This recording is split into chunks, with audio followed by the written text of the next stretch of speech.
Pero the person na kanyang dinonatan ng 30 million pesos ay walang iba kundi si Top Flood Control Project Insertion Specialist, Senate President Cheese Escudero, noong 2022 national elections nang tumatakbo siya for re-election. In the last elections, last two cycles of elections, 2022 and 2025, kayo po ba ay nagbigay ng donasyon sa sino man na kumandidato, whether local or national, sa huli mga eleksyon? 2022, Your Honor? Yes. Yes po, Your Honor. Kanino po yun? Kay Senator Cheese po.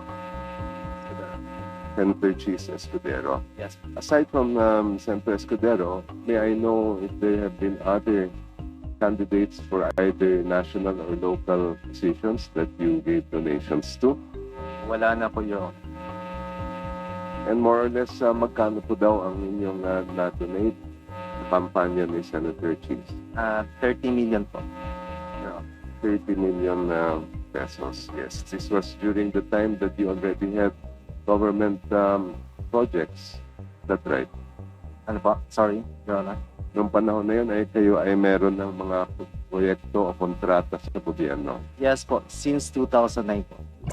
Of course, matagal na itong na-uncover with Rappler being blasted. Sinasabi ni Senate President Cheese Escudero, this is part of a demolition job. Like, wala naman dapat tayo pake kung, yung kontratista na nakakuha ng 1% ng mga total flood control projects and that it is not a clear violation or conflict of interest for the fact na, nag-donate siya sa akin. Siya yung top campaign contributor ko. It's just circumstances. 1% lang naman ng budget ang na-corner ng corruption estate corporation na ito. May gusto ng impeachment, yung marahil nasaktan, tinamaan o nasapul sa mga talumpati at mga pinagagawa at pinagsasabi ko nitong mga nagdaang araw. Klaro naman yun. Yun ang impormasyong nakakarating sa amin. Oo SP naman, ay taga-House. Di ba nga, nung nakarang linggo naman, may video yung nilabas sa akin sa House at kung ano nung innuendo at insinuation na naman ang pinalabas.